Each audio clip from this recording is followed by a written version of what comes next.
Assalamualaikum warahmatullahi wabarakatuh. Bismillahirrahmanirrahim. Alhamdulillahi rabbil alamin.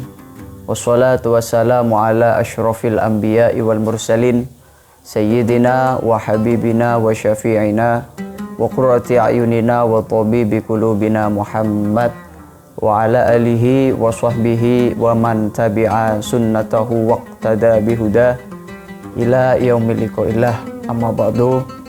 Para pemirsa yang dimuliakan oleh Allah Subhanahu wa Ta'ala, tradisi-tradisi yang ada di Indonesia, khususnya di tanah Jawa, sangat memiliki hubungan erat dengan keberkahan. Contohnya seperti ziarah Wali Songo. Ziarah makam para wali Allah, khususnya Wali Songo, guna untuk mengharap keberkahan. Sedangkan kita pahami sendiri bahwa pengertian dari barokah itu sendiri, menurut Imam Syamsuddin Al-Sakhawi, barokah itu memiliki arti al-muradu bil barokati an-namuwu wa ziyadatu minal khairi wal karamati, yang artinya yang dimaksud dengan barokah adalah berkembang dan bertambahnya kebaikan dan kemuliaan. Pendapat tersebut ada di dalam kitab Al-Qaulul Badi fi Sholati alal Habib Syafi' halaman 91. Dari sana kita bisa mengambil kesimpulan bahwa mengharap barokah kepada orang lain itu hukumnya boleh, sebagaimana firman Allah di dalam Al-Quran, waja'alani mubarakan aynama kuntu. Di dalam Quran surat Maryam ayat 31 yang memiliki arti, dan dia menjadikan aku seorang yang diberkati di mana saja aku berada. Dari ayat tersebut kita bisa memahami bahwa keberkahan itu memang berasal dari Allah Subhanahu wa Ta'ala, yang diturunkan atau yang diberikan kepada hamba-hambanya, terutama nabi, para wali Allah, para ulama, dan yang lainnya.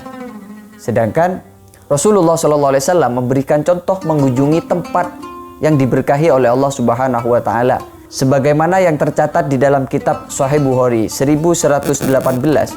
Rasulullah SAW bersabda, An Ibni Umar radhiyallahu anhu maqala, kana Nabi sallallahu alaihi wasallam ya'ti Quba'a kulla sabtin masyian aw raqiban, yang artinya bahwa Rasulullah SAW selalu mendatangi Masjid Quba setiap Sabtu, baik itu dalam keadaan berjalan ataupun menggunakan kendaraan.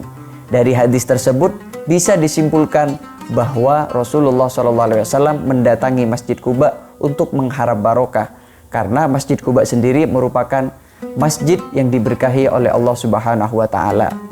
Di hadis lain, Nabi juga mencontohkan di dalam kitab Musnad Ahmad bin Hanbal, yang artinya dari Abdullah Maula Asma, dari Asma binti Abu Bakar radhiyallahu an, berkata, Asma memperlihatkan kepadaku pakaian dengan 2 lubang yang berjahit sutra.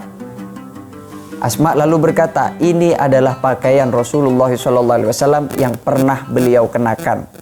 Pakaian ini dulu disimpan oleh Aisyah radhiyallahu anha. Ketika Aisyah radhiyallahu anha wafat, saya menyimpannya. Kami selalu mencelupnya ke air untuk obat orang yang sakit di kalangan kami. Dari hadis ini bisa kita simpulkan bahwa pakaian atau bekas-bekas benda yang dipakai oleh orang-orang soleh, terutama Nabi SAW, bisa kita ambil keberkahannya.